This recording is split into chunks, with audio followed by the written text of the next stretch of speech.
അള്ളാഹുവിൻ്റെ സന്നിധിയിലേക്ക് ഏത് സന്ദർഭത്തിലും ഇവിടെ നിന്ന് യാത്ര തിരിക്കേണ്ടവരാണ് നമ്മൾ ഓരോരുത്തരും എന്ന ചിന്തയും ബോധവും നമ്മുടെ ജീവിതത്തിലെ എല്ലാ നിമിഷങ്ങളിലും ശരിയായി മുറുകെ പിടിക്കണം, കാത്തു സൂക്ഷിക്കണം എന്നുണർത്തുകയാണ്. നമ്മുടെ നാട്ടിൽ നിന്ന് നമ്മുടെ കയ്യിലുണ്ടായിരുന്ന നാണയം രൂപയുടെ ചില പ്രധാനപ്പെട്ട രൂപകൾ മൂല്യം നഷ്ടപ്പെട്ട് നിൽക്കുന്ന ഒരു പ്രത്യേകമായ സാഹചര്യത്തിലാണ് നമ്മൾ നിൽക്കുന്നത്. ഇത്തരം സന്ദർഭങ്ങളിൽ നമ്മളുടെ ശ്രദ്ധയിലേക്ക് വരേണ്ട ചില കാര്യങ്ങൾ ഉണർത്തുകയാണ്. ഒന്നാമതായി, ഈ കറൻസി എന്നൊക്കെ പറയുന്നത് അത് വിനിമയം ചെയ്യപ്പെടാനുള്ള ഒന്നാണ്. ആ വാക്കിൻ്റെ അർത്ഥം തന്നെ, അതൊരു ലാറ്റിൻ വാക്കാണ് കറൻസി എന്ന് പറയുന്നത്. അതിൻ്റെ അർത്ഥം തന്നെ വിനിമയം ചെയ്യപ്പെടുന്നത് എന്നാണ്, വിനിമയത്തിനുള്ളത് എന്നാണ് അതിൻ്റെ അർത്ഥം. അപ്പോൾ അടിസ്ഥാനപരമായി പണം എന്തിനുള്ളതാണ് എന്നത് ആ അർത്ഥത്തിൽ തന്നെ വിശുദ്ധ ഖുർആൻ നമ്മുടെ ശ്രദ്ധയിൽപ്പെടുത്തുന്നുണ്ട്. ഖുർആൻ സൂറത്തുൽ ഹശ്റിൽ പറയുന്നത് പണത്തെ സംബന്ധിച്ചിടത്തോളം അത് വിനിമയം ചെയ്യപ്പെടാനുള്ളതാണ്, അത് ആളുകളുടെ ആവശ്യങ്ങൾക്ക് നൽകാനുള്ളതാണ്. മാ ഫാ അല്ലാഹു അലാ റസൂലിഹി മിൻ അഹ്ലിൽ ഖുറാ ഫലില്ലാഹി വലിർറസൂലി വലിദിൽ ഖുർബാ വൽ യതാമാ വൽ മസാകീൻ വബ്നിസ് സബീൽ. അല്ലാഹു സുബ്ഹാനഹു വ തആല റസൂലുള്ളാഹി സ്വല്ലല്ലാഹു അലൈഹി വസല്ലമക്ക് റസൂലിന്റെ കയ്യാൽ യുദ്ധത്തിലും മറ്റുമൊക്കെ ലഭ്യമാക്കിയിട്ടുള്ള ധനം, അത് അള്ളാഹുവിന്റെ മാർഗത്തിലും റസൂലുള്ളാഹി സ്വല്ലല്ലാഹു അലൈഹി വസല്ലമയുടെയും നിർദ്ദേശത്തിനനുസരിച്ചും, അതുപോലെ വലിദിൽ ഖുർബാ വൽ യതാമാ വൽ മസാകീൻ വബ്നിസ് സബീൽ, പാവപ്പെട്ട ആളുകൾക്കും യതീമുകൾക്കും അടുത്ത ബന്ധുക്കൾക്കും യാത്രക്കാർക്കുമൊക്കെ നൽകാൻ വേണ്ടിയുള്ളതാണ് ആ പണം. എന്നിട്ട് പറയുന്നു കൈ ലാ യകൂന ദൂലതൻ ബൈനൽ അഗ്നിയ. എന്തിനാണ് ഇങ്ങനെ കൊടുക്കണം, വിനിമയം ചെയ്യപ്പെടണം എന്ന് പറയാൻ കാരണം കൈ ലാ യകൂന ദൂലതൻ ബൈനൽ അഗ്നിയ, അത് പണക്കാരുടെ കയ്യിൽ തന്നെ ചുറ്റിക്കറങ്ങിക്കൊണ്ടിരിക്കുന്ന ഒന്നാകാൻ പാടില്ല. പണക്കാർ മാത്രം കൈകാര്യം ചെയ്യുന്ന ഒന്നായി മാറാൻ പാടില്ല പണം. മറിച്ച് അത് പണക്കാരിൽ നിന്ന് ഒഴുകേണ്ടതുണ്ട്. പാവപ്പെട്ട ആളുകളിലേക്ക്, ആവശ്യക്കാരിലേക്ക്, യതീമുകളിലേക്ക്, അതുപോലെ മറ്റവരിലേക്കും അത് ഒഴുകി വരണം. അപ്പോഴേ ഒരു സന്തുലിതമായ അവസ്ഥ ഉണ്ടാവുകയുള്ളൂ. റസൂലുള്ളാഹി സ്വല്ലല്ലാഹു അലൈഹി വസല്ലമയുടെ കാലത്ത് കയ്യിലുണ്ടായിരുന്ന പണത്തെ സംബന്ധിച്ച് അങ്ങനെയാണ് പറഞ്ഞത്. അതുകൊണ്ട് വിശുദ്ധ ഖുർആൻ മറ്റൊരു സ്ഥലത്ത് പണം കൂട്ടിവെക്കുന്നതിനെ സംബന്ധിച്ച് വളരെ ശക്തമായ രീതിയിൽ അതിനെപ്പറ്റി ആക്ഷേപിച്ചിട്ടുണ്ട് വിശുദ്ധ ഖുർആൻ. അപ്പൊ അടിത്തറയായി വിശുദ്ധ ഖുർആൻ ഈ കറൻസി എന്ന് നമ്മൾ പറയുന്നതിന്റെ ആശയത്തെ അതേ രീതിയിൽ തന്നെ അംഗീകരിക്കുന്നതാണ്. അതായത് വിനിമയം ചെയ്യപ്പെടാവുന്ന, ഒരാൾ മറ്റൊരാളിലേക്ക് നൽകിക്കൊണ്ട്, അത് ഇസ്ലാമിനെ സംബന്ധിച്ചിടത്തോളം ഒരു വിഭാഗത്തിൽ മാത്രം ഒതുങ്ങി നിൽക്കേണ്ടതല്ല. ഇപ്പോ ഇസ്ലാമല്ലാത്ത പല പ്രത്യയശാസ്ത്രങ്ങളിലും ഈ പണം എന്നത് ചില പ്രത്യയശാസ്ത്രങ്ങളുടെ അടിത്തറ വെച്ചു നോക്കുമ്പോൾ അത് പണക്കാരിൽ, അത് അവരിൽ തന്നെ വിനിമയം നടത്തപ്പെട്ടുകൊണ്ട് അത് അവരിലൂടെ വർദ്ധിച്ചു വരേണ്ട ഒന്നാണ് എന്ന് ചിന്തിക്കുന്നതുണ്ട്. വേറെ ചില സിദ്ധാന്ത പ്രകാരം പണക്കാരിയല്ല, അത് പാവപ്പെട്ട ആളുകളിൽ അല്ലെങ്കിൽ ഇല്ലാത്തവനിലൂടെ, അത് അതിന്റെ ബേസ് ഇല്ലാത്തവനിലൂടെ തന്നെ വിനിമയം ചെയ്യപ്പെടണമെന്നുള്ളതാണ്. ഇസ്ലാം പറയുന്നത് പണക്കാരിൽ നിന്ന് അത് ഒഴുകേണ്ടതുണ്ട്, പാവപ്പെട്ട ആളുകളിലേക്ക് അത് വരേണ്ടതുണ്ട് എന്നാണ് നമുക്ക് പറഞ്ഞു തരുന്നത്. അങ്ങനെ ഈ കറൻസി എന്ന് പറയുന്നത് റസൂലുള്ളാഹി സ്വല്ലല്ലാഹു അലൈഹി വസല്ലമയുടെ കാലത്ത് ഈ നാണയങ്ങളുണ്ട്. വിശുദ്ധ ഖുർആനിൽ റസൂലിന്റെ കാലത്തുണ്ടായിരുന്ന നാണയങ്ങളെ സംബന്ധിച്ച് 3 സ്ഥലത്ത് പരാമർശങ്ങളുണ്ട്. അത് ഒന്ന് ജൂതന്മാരെ സംബന്ധിച്ച് പരാമർശിക്കുന്ന ഭാഗത്താണ് വിശുദ്ധ ഖുർആൻ പറഞ്ഞത്. നബിന്റെ കാലത്തുണ്ടായിരുന്ന നാണയങ്ങൾ, അതായത് ഇസ്ലാമിന്റെ ആദ്യകാലത്തുണ്ടായിരുന്നത് 2 തരത്തിലുള്ള നാണയങ്ങളാണ്. ഒന്ന് ദീനാർ എന്ന് പറയും, സ്വർണ്ണ നാണയങ്ങൾ. മറ്റൊന്ന് ദിർഹം എന്ന് പറയും, അത് വെള്ളി നാണയങ്ങൾ. അതായിരുന്നു അവരുടെ കറൻസി, അവരുടെ കയ്യിലുണ്ടായിരുന്ന, ഇന്ന് നമ്മൾ നോട്ടിന് പകരം ഉപയോഗിക്കുന്നത്, അതായിരുന്നു അവർ ഉപയോഗിച്ചിരുന്നത്. അതിനെ സംബന്ധിച്ച് വിശുദ്ധ ഖുർആൻ അതിനെ സംബന്ധിച്ച് പറയുന്നത് വമിൻ അഹ്ലിൽ കിതാബി മൻ ഇൻ തഅ്മൻഹു ബിഖിൻതാരിൻ യുഅദ്ദിഹി ഇലൈക. വേദക്കാരിൽ ചില ആളുകളുണ്ട്, അവരെ നീ ഒരു കൂമ്പാരം തന്നെ പണം അവരെ കയ്യിൽ വിശ്വസിച്ചേൽപ്പിച്ചാലും അത് അതേ രീതിയിൽ നിനക്ക് തിരിച്ചു തരുന്ന ആളുകൾ വേദക്കാരുടെ കൂട്ടത്തിലുണ്ട്. വമിൻഹും മൻ ഇൻ തഅ്മൻഹു ബിദീനാരിൻ. എന്നാൽ അവരിൽ ചില ആളുകളുണ്ട്, അവരുടെ കയ്യിൽ നിങ്ങൾ ഒരു സ്വർണ്ണ നാണയം അവരുടെ കയ്യിൽ കൊടുത്താൽ ലാ യുദ്ദിഹിയിലേക്ക് അത് ഇങ്ങോട്ട് കിട്ടൂല, അതും തിരിച്ചു തരില്ല. ഇല്ലാമാ ദുംത അലൈഹി ഖായിമൻ, നീ അതിനെ വളരെ ശഠിച്ച് അതിന്റെ പിന്നാലെ കൂടിയെങ്കിലല്ലാതെ കിട്ടൂല. ഇങ്ങനെ രണ്ട് ടൈപ്പ് ആളുകളും നബിയുടെ കാലത്ത് ജൂതന്മാരായുള്ള ആളുകളുടെ ഇടയിൽ ഉണ്ടാകും എന്ന് വിശുദ്ധ ഖുർആൻ പറയുന്നുണ്ട്. അതിൽ നമ്മളെ പഠിപ്പിക്കുന്ന ഒരു പാഠമുണ്ട്. അടച്ചൊരു വിഭാഗം ശത്രുക്കളാണെങ്കിൽ പോലും അവരിലുള്ള നല്ല വശങ്ങളെ അംഗീകരിക്കുക എന്നുള്ളത് അത് ഇസ്ലാമിന്റെ ഒരു പൊതു സ്വഭാവമാണ്. എന്നാൽ ആധുനികമായ പല രീതിശാസ്ത്രവും ശത്രുക്കളിലുള്ള നല്ല ഭാഗങ്ങളെ ഒരിക്കലും അംഗീകരിക്കാൻ പറ്റൂല. മറിച്ച് അവരിലെ നല്ല ഭാഗങ്ങൾ മിണ്ടാതെ അവരിലെ ദോഷവശങ്ങൾ മാത്രം പ്രൊജക്ട് ചെയ്തുകൊണ്ട് കാണിക്കുക എന്നുള്ളതാണ് ഇന്ന് പണ്ട് പല രീതിശാസ്ത്രത്തിലുള്ളത്. പക്ഷെ ഇസ്ലാമിൻ്റെത് അങ്ങനെയല്ല. ജൂതന്മാരും മുസ്ലിങ്ങളും തമ്മിലുണ്ടായിരുന്ന ബന്ധം നമുക്കറിയാം, വളരെയധികം ശത്രുതയിൽ നിലനിന്നിരുന്നതാണ്.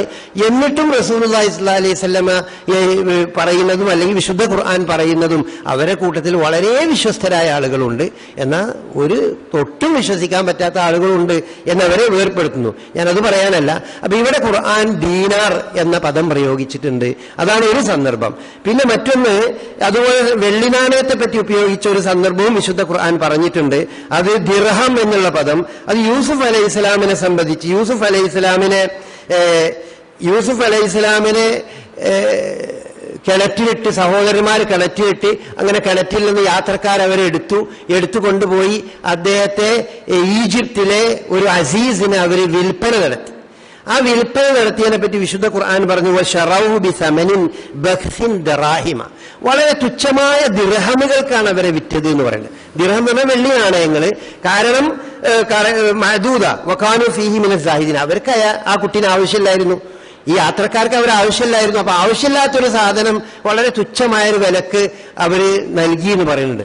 അവിടെ ദിർഹം എന്നാണ് ഉപയോഗിച്ചിട്ടുള്ളത്. അപ്പൊ യൂസുഫ് നബിന്റെ കാലത്ത് ഉപയോഗിച്ചിരുന്ന ആ ദിർഹം എന്നുള്ള പദം അത് തന്നെയാണ് പിൽക്കാലത്ത് നബി സല്ലല്ലാഹു അലൈഹി വസല്ലമയുടെ കാലത്തുണ്ടായിരുന്ന ദീനാറും ആ രീതിയിൽ തന്നെ അത് ഉപയോഗിച്ചിട്ടുണ്ട്. പിന്നെ ഖുർആൻ ഒരു സ്ഥലത്ത് കൂടി പരാമർശിക്കുന്നുണ്ട്, ഈ മൂല്യം നഷ്ടപ്പെടുന്നതിനെ സംബന്ധിച്ച് പറയുന്നുണ്ട്. അത് സൂറത്തുൽ കഹ്ഫിലാണ്. സൂറത്തുൽ കഹ്ഫില് 300 വർഷം ആ ഗുഹയിൽ ഉറങ്ങിക്കിടന്ന് അവർ പുറത്തു വന്നപ്പോ അവരുടെ കയ്യിലുണ്ടായിരുന്ന നാണയങ്ങളുമായി അവര് അങ്ങാടിയിൽ പോകുന്ന ഒരു ഭാഗം വിശുദ്ധ ഖുർആൻ എടുത്തു പറയുന്നുണ്ട്. അങ്ങാടി പോകുന്ന ഭാഗത്തെ സംബന്ധിച്ചിടത്തോളം ഖുർആൻ പറയുന്നത് അത് ആ പണവും കൊണ്ട് അവര് അങ്ങാടിയിലേക്ക് പോയി എന്തെങ്കിലും സാധനങ്ങൾ വാങ്ങാൻ വേണ്ടി ഫബാസു അഹദക്കും ബി വരീഖിക്കും ഹാദിഹി ഇലൽ മദീന. ഈ വരിക്ക്, ഈ സ്വർണത്തിന്റെ വെള്ളി നാണയത്തിനാണ് വരിക്ക് പറയുക. അന്നത്തെ നാണയം അതായിരുന്നു. ആ വരിക്കുമായി അവർ അങ്ങാടിയിൽ പോകാൻ വേണ്ടി പറഞ്ഞു. ഇങ്ങനെ പരാമർശങ്ങളുണ്ട്. ഈ നാണയം നബി സല്ലല്ലാഹു അലൈഹി വസല്ലമയുടെ കാലത്ത് ഈ ദിർഹം എന്ന് പറയുന്ന വെള്ളി നാണയങ്ങൾ അച്ചടിച്ച്, അല്ലെങ്കിൽ അച്ചടിക്കല്ല, അത് ചാപ്പ കുത്തി സീല് ചെയ്ത് കൊണ്ടുവന്നിരുന്നത് അന്നത്തെ പേർഷ്യൻ രാജ്യത്തിൽ നിന്നാണ്. അതുപോലെ സ്വർണ്ണ നാണയങ്ങൾ കൊണ്ടിരുന്നത് റോമൻ സാമ്രാജ്യത്തിൽ നിന്നുമാണ്. അപ്പൊ റോമൻ സാമ്രാജ്യത്തിൽ അതിന്റെ മുമ്പ് തന്നെ ഈ സ്വർണ്ണ നാണയങ്ങളും വെള്ളി നാണയങ്ങളും നിലവിലുണ്ടായിരുന്നു. അതിന്മേൽ ഉണ്ടായിരുന്ന അടയാളങ്ങള് മുഴുവൻ കുരിശിന്റെ ചിത്രം ഉണ്ടായിരുന്നു. അതിന്മേൽ നബിയുടെ കാലത്ത് വിനിമയം നടത്തിയിരുന്ന ആ നാണയത്തിന്മേൽ കുരിശിന്റെ ചിത്രങ്ങൾ ഉണ്ടായിരുന്നു. അതുപോലെ പേർഷ്യക്കാരിൽ നിന്ന് കൊണ്ടുവരുന്നിരുന്ന വെള്ളി നാണയത്തിന്മേൽ അവരുടെ ആരാധനയുടെ മൂർത്തമായ തീകുണ്ടങ്ങൾ ഉണ്ടായിരുന്നു, തീകുണ്ടത്തിന്റെ ചിത്രങ്ങൾ ഉണ്ടായിരുന്നു. ആ ചിത്രങ്ങളും ആ രൂപവും അതേ രീതിയിൽ നിലനിർത്തിക്കൊണ്ട് തന്നെയാണ് റസൂലുള്ളാഹി സ്വല്ലല്ലാഹു അലൈഹി വസല്ലമയുടെ കാലത്ത് ആ നാണയങ്ങൾ പരസ്പരം വിനിമയം ചെയ്തിട്ടുള്ളത്. അതുതന്നെയാണ് റസൂലിന്റെ കാലത്ത് മഹ്ർ കൊടുത്തിരുന്നത്. റസൂലുള്ളാഹി സ്വല്ലല്ലാഹു അലൈഹി വസല്ലമയുടെ മകൾ ഫാത്തിമ റളിയല്ലാഹു അൻഹക്ക് റസൂലുള്ളാഹി സ്വല്ലല്ലാഹു അലൈഹി വസല്ലമ അതുപോലെ മറ്റു ഭാര്യമാർക്ക് മഹ്ർ കൊടുത്തിരുന്ന നാണയങ്ങളായി മഹ്ർ കൊടുത്തിരുന്നതൊക്കെ ഇതേ നാണയങ്ങൾ തന്നെയായിരുന്നു. സക്കാത്തിന്റെ നിസാബ് നിശ്ചയിച്ചു തന്നിട്ടുള്ളതും ഈ നാണയം തന്നെയാണ്. 20 ദീനാറാണ് സക്കാത്തിന് ഒരു പരിധി നിശ്ചയിച്ചു വന്നിട്ടുള്ളത്. ഒരാളുടെ കയ്യിൽ 20 ദീനാർ ഉണ്ടെങ്കിൽ അവൻ സക്കാത്ത് നൽകണം. ആ അടിസ്ഥാന ആവശ്യം കഴിച്ച് 20 ദീനാറിന് സക്കാത്ത് കൊടുക്കണം. അതുപോലെ അടിസ്ഥാന ആവശ്യം കഴിച്ച് 200 ദിർഹം ഉണ്ടെങ്കിൽ രണ്ടും തുല്യമായിരുന്നു ആ കാലഘട്ടത്തിൽ. ഇന്നത്തെ 20 ദീനാർ എന്ന് പറഞ്ഞാൽ 10.5 പവന് തുല്യമായ സ്വർണ്ണ നാണയം ഉണ്ടായിരുന്നെങ്കിൽ അതിന് സക്കാത്ത് നൽകണം എന്ന് റസൂലിന്റെ കാലത്ത് അവിടെ ദീനാറാണ് അന്നത്തെ നിലക്ക്. പിന്നെ ഇസ്ലാമിക കാലഘട്ടത്തിൽ പിന്നെ ഇസ്ലാമിൻ്റെതായ ഒരു നാണയവും മറ്റൊക്കെ വരുന്നത് അത് ഹിജ്റ 74 വർഷത്തിൽ അബ്ദുൽ മലിക് രാജാവിന്റെ കാലത്താണ്. അമവി ഖലീഫ അബ്ദുൽ മലിക്കിന്റെ കാലത്താണ് ഈ നാണയമായി കൊണ്ടുവരുന്നത്.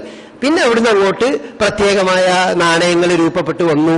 ചില നാണയത്തിന്റെ പുറത്തിൽ ലാ ഇലാഹ ഇല്ലല്ലാഹ് എന്ന് എഴുതുന്നത് മുഹമ്മദ്, ഇങ്ങനെ പല രീതിയിൽ ഇസ്ലാമികമായ കാലിഗ്രാഫി ഉപയോഗപ്പെടുത്തിക്കൊണ്ടുള്ള നാണയങ്ങൾ അങ്ങനെയാണ് വന്നിട്ടുള്ളത്. അങ്ങനെയാണ് നാണയങ്ങളെ ഇവിടെ ചരിത്രം നമ്മൾ എടുത്തു നോക്കുകയാണെങ്കിൽ നമുക്ക് കാണാൻ കഴിയുന്നത്. അതുപോലെ തന്നെയാണ് യഥാർത്ഥത്തിൽ നമ്മളുടെ രൂപ എന്ന് പറയുന്നത്. രൂപ എന്ന് പറയുന്ന വാക്കിന്റെ അർത്ഥം തന്നെ പിന്നെ അവിടെ വെള്ളി എന്നാണ്. പണ്ട് കാലത്ത് ഈ നാണയങ്ങളുടെ അടിത്തറ ഉണ്ടായിരുന്നത് അത് വെള്ളിയാണ്. അന്ന് എത്ര വെള്ളി, ഒരു നാണയത്തിൽ എത്ര ഗ്രാം വെള്ളിയുണ്ട്, അതായിരുന്നു അതിന്റെ വില നിശ്ചയിച്ചിരുന്നത്. അങ്ങനെയാണ്. പിന്നെ കുറച്ചു കാലം കഴിഞ്ഞ് ഇടക്കാലത്ത് വെള്ളിക്കുണ്ടായ ഒരു വലിയ മൂല്യശോഷണത്തിന്റെ അടിസ്ഥാനത്തിൽ പിന്നീട് അത് ഒരു ഗോൾഡായി, സ്വർണമായി, സ്വർണ്ണ സ്റ്റാൻഡേർഡായി മാറി. അങ്ങനെ നാണയത്തിൽ പല മാറ്റങ്ങൾ ഉണ്ടായി. ആദ്യകാലത്ത് ആളുകൾ, നബി സല്ലല്ലാഹു അലൈഹി വസല്ലമയുടെ കാലത്ത് ആളുകൾ നടത്തിയിരുന്ന വിനിമയം നടത്തിയിരുന്നതൊക്കെ സാധനങ്ങൾ പലപ്പോഴും അങ്ങോട്ടും ഇങ്ങോട്ടും കൈമാറിയിട്ടാണ്.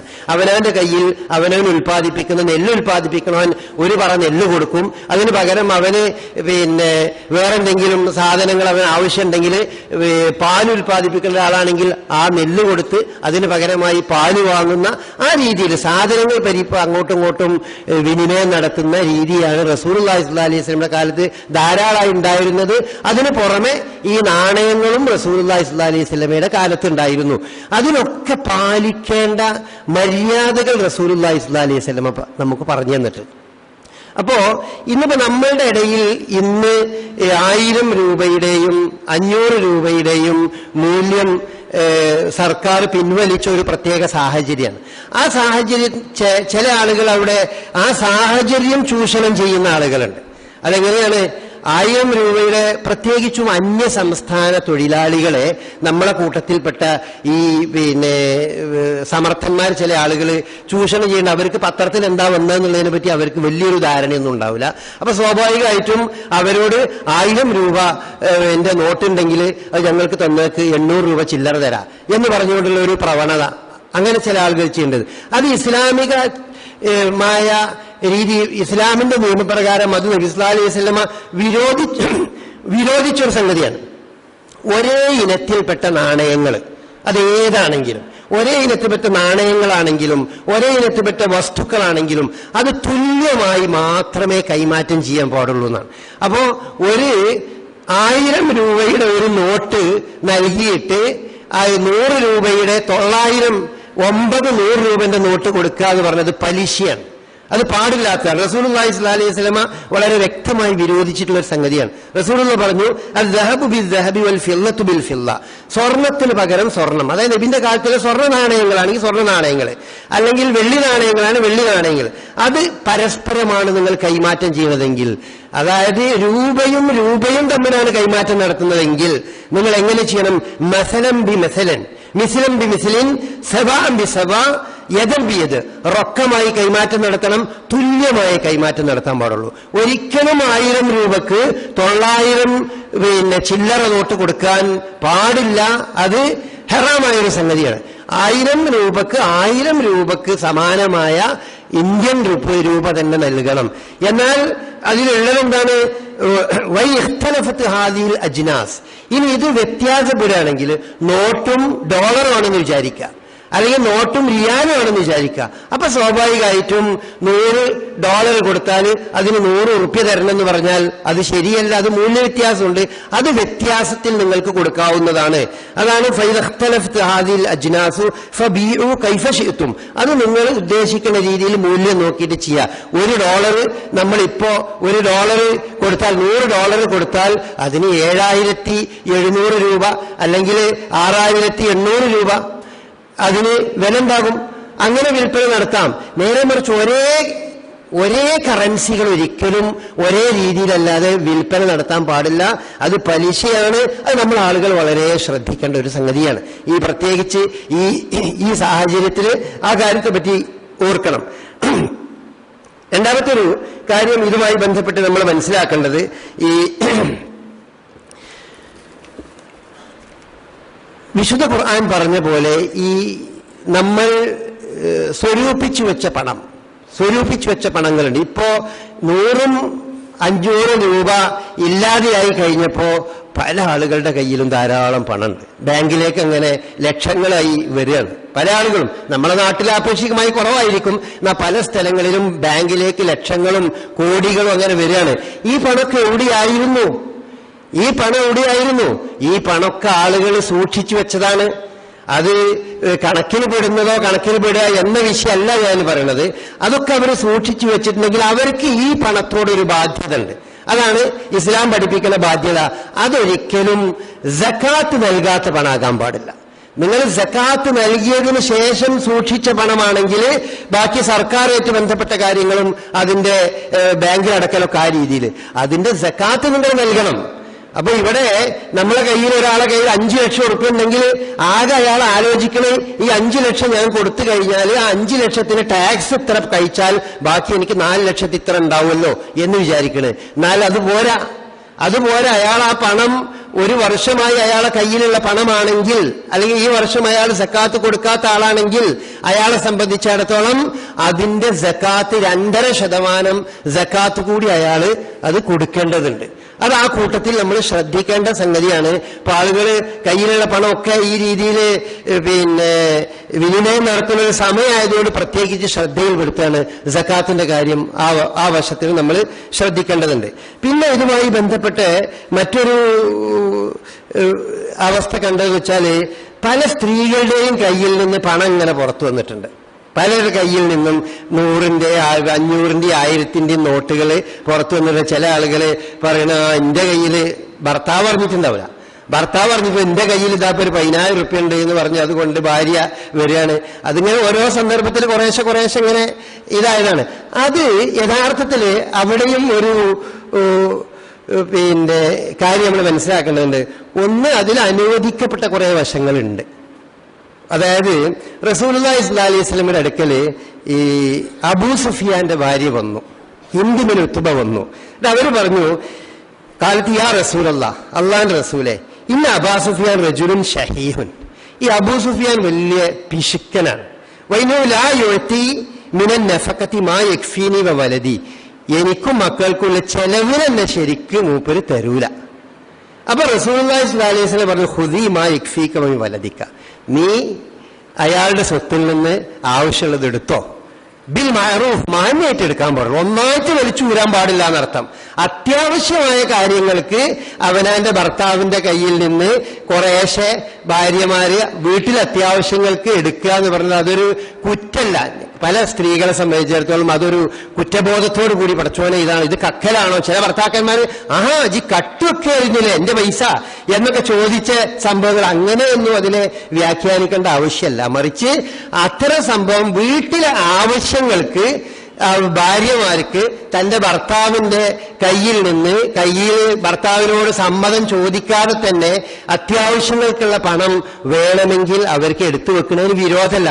പ്രത്യേകിച്ചും ഭർത്താവ് പിഷ്കനാണെങ്കിൽ പ്രത്യേകിച്ചും.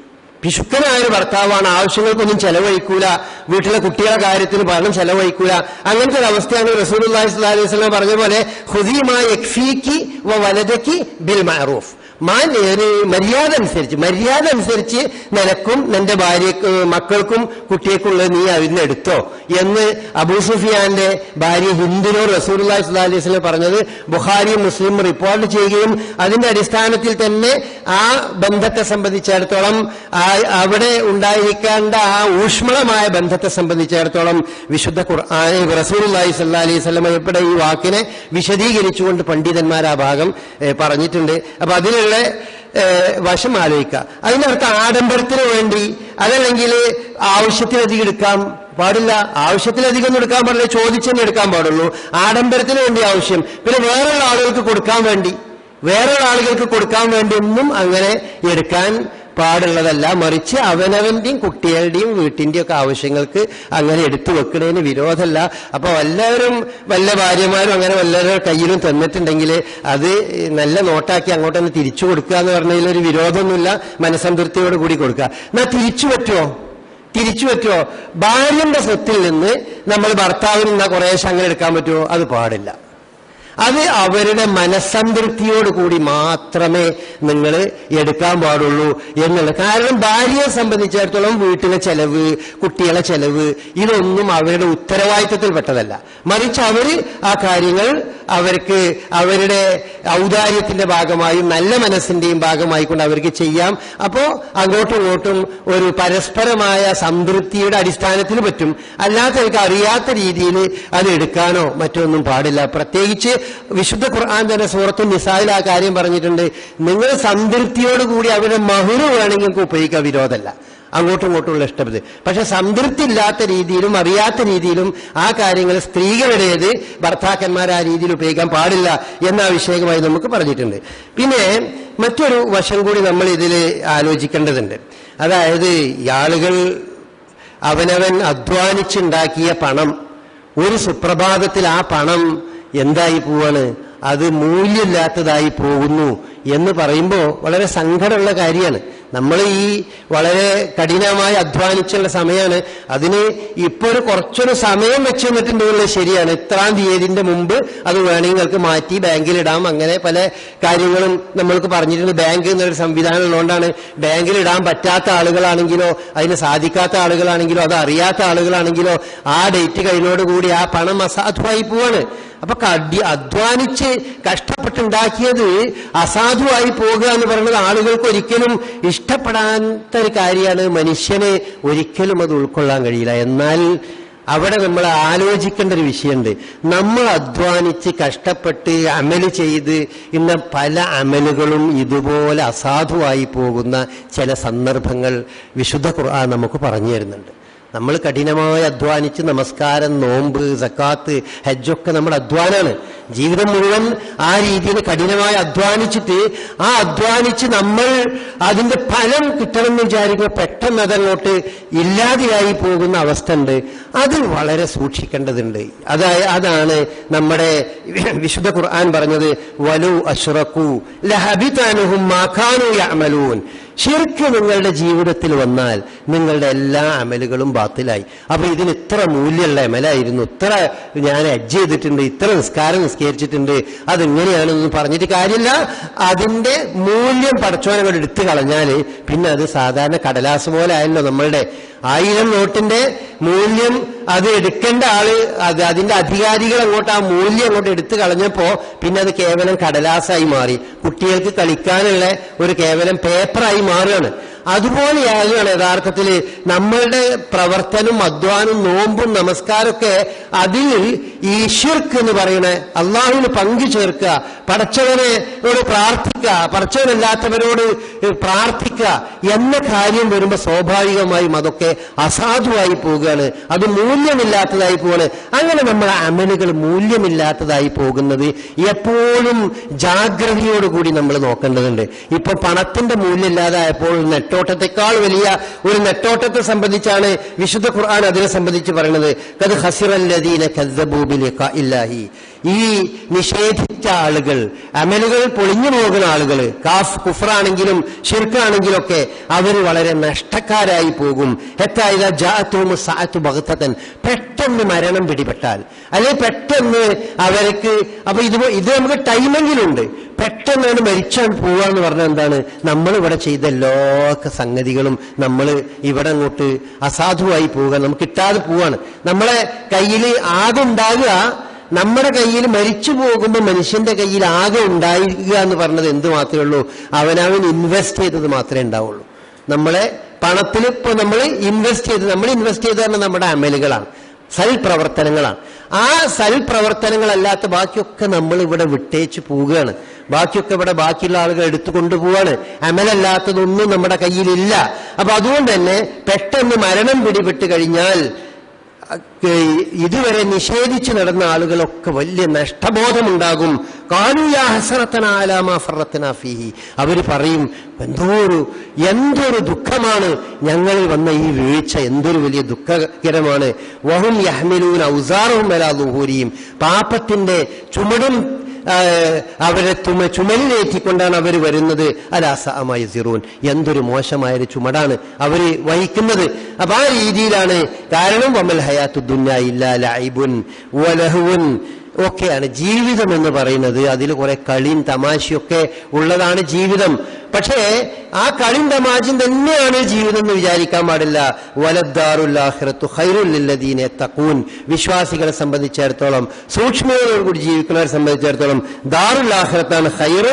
അഫലാ തഅഖലൂൻ, ഇതിനെപ്പറ്റി നിങ്ങൾ ആലോചിക്കണം. അപ്പോ ഇങ്ങനെ നമ്മുടെ അധ്വാനങ്ങൾ നഷ്ടപ്പെട്ടു പോകുന്നതിനെ പറ്റി പേടിക്കുന്ന ഈ സന്ദർഭത്തിൽ നമ്മുടെ ജീവിതം തന്നെ നഷ്ടമായി പോകുന്ന രംഗങ്ങൾ നമ്മളെ ജീവിതത്തിൽ വരാതിരിക്കാൻ നമ്മൾ മുൻകൂട്ടി അതിനു വേണ്ട തയ്യാറെടുപ്പുകൾ വേണം. അതിന് ഏറ്റവും പ്രധാനപ്പെട്ടതാണ് റസൂലുള്ളാഹി സ്വല്ലല്ലാഹി അലൈഹി വസല്ലമയോട് പോലും വിശുദ്ധ ഖുർആൻ പറഞ്ഞത്, ലഇൻ അശ്റക്ത ലയഹ്ബതന്ന അമലുക, നീ ശിർക്ക് ചെയ്താൽ നിന്റെ അമലുകളൊക്കെ ബാത്തിലായി പോകും, അതൊക്കെ അസാധുവായി പോകും. അങ്ങനത്തെ ഒരവസ്ഥ ഉണ്ടാകരുത്. അള്ളാഹുവിനോട് മാത്രം പ്രാർത്ഥിക്കുകയും അവനോട് മാത്രം സഹായം ചോദിക്കുകയും ചെയ്യുന്ന ഒരു സമൂഹമായി നമ്മൾ മാറേണ്ടതുണ്ട്. അങ്ങനെയായാൽ ഒരിക്കലും നമ്മുടെ അമലുകൾ നമ്മൾക്ക് ഒരിക്കലും അസാധുവായി പോകുന്ന അവസ്ഥ ഉണ്ടാവുകയില്ല. ഈ പ്രത്യേക സാഹചര്യത്തിൽ പലതിനെ പറ്റിയൊക്കെ നമ്മൾ വേജാറായി വെപ്രാളപ്പെട്ട് ഓടുന്ന കൂട്ടത്തിൽ ഈ ഒരു ജീവിത യാഥാർത്ഥ്യത്തെ സംബന്ധിച്ചും നമ്മൾക്കൊരു ബോധം ഉണ്ടാകണം, ഓർമ്മ ഉണ്ടാകണം എന്ന് പ്രത്യേക ഈ സന്ദർഭത്തിൽ ഉണർത്തുകയാണ്. അതുമായി ബന്ധപ്പെട്ട് മറ്റൊരു സംഗതി നേരത്തെ നമ്മൾ സൂചിപ്പിച്ച പോലെ തന്നെ ഈ പണം എന്ന് പറയുന്നത് നമ്മളിവിടെ സൂക്ഷിച്ചു വെക്കുന്നതാണ്. ആളുകൾ സൂക്ഷിച്ചു വെക്കുമ്പോൾ അതിനെപ്പറ്റി നമുക്ക് അതുപോലെ ഒരു ഡെഡ് മണിയായി നമ്മൾ സൂക്ഷിക്കുന്നതാണ് യഥാർത്ഥത്തിൽ നമ്മളുടെ സ്വർണത്തിന് യഥാർത്ഥത്തിൽ മൂല്യമുണ്ട്. മൂല്യം നഷ്ടപ്പെട്ടു പോകില്ല. നമ്മളുടെ ഈ പിൻവലിക്കണ നോട്ട് പോലെ നമ്മൾക്കായി പോകില്ല. പക്ഷെ സ്വർണം നമ്മൾ കേവലം ലോക്കറിലോ അതല്ലെങ്കിൽ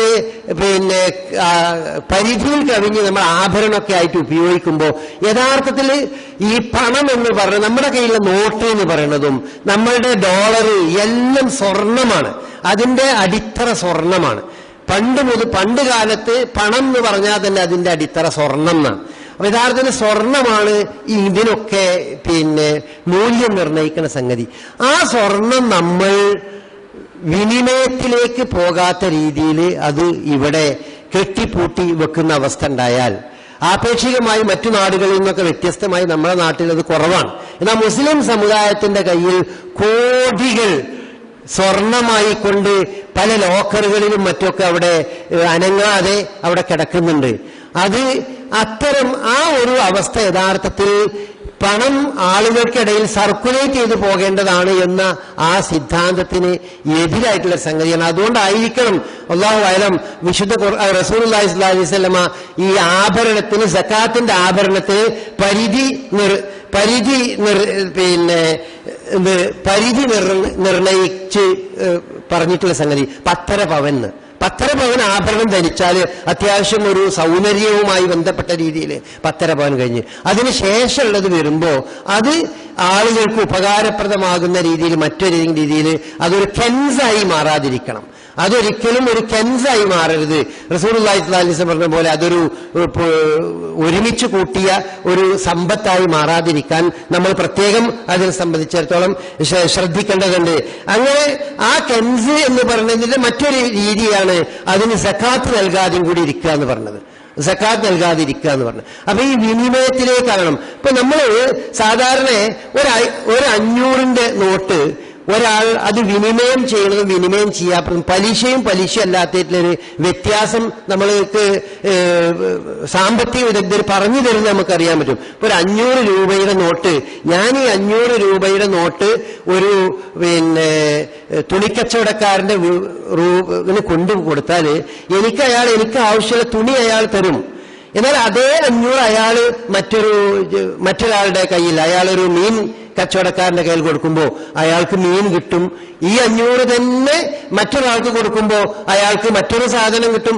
അങ്ങനെ എന്റെ കയ്യിലുള്ള 500 കൊണ്ട് എന്റെ ആവശ്യം നടക്കുന്നു, അത് കിട്ടുന്ന ആളുടെ ആവശ്യം നടക്കുന്നു, എല്ലാവരുടെ ആവശ്യവും നടന്നു പോകുന്നു ഈ ഒരൊറ്റ 500 അല്ലെങ്കിൽ ഈ പണം കൊണ്ട് തന്നെ. അതാണ് പണം ഇങ്ങനെ ഒരു ഭാഗത്ത്. നേരെ മറിച്ച് ഞാൻ ഈ 500 രൂപ എന്റെ പെട്ടിയിൽ അതേ രീതിയിൽ വെച്ച് കഴിഞ്ഞാൽ പിന്നെ ഇത് മറ്റുള്ളവർക്കുള്ള ഉപകാരത്തിൽ അത് വരില്ല. നേരെ മറിച്ച് അത് സർക്കുലേറ്റ് ചെയ്തുകൊണ്ടിരുന്നാൽ എല്ലാവർക്കും അവരവരുടെ ആവശ്യങ്ങൾ നിർവഹിക്കപ്പെടുന്ന രീതിയിലേക്ക് ഈ പണം മാറിപ്പോകും. അപ്പൊ അങ്ങനെ ഒരു അവസ്ഥയാണ് പണത്തിന്റെ അവസ്ഥ. അതാണ്.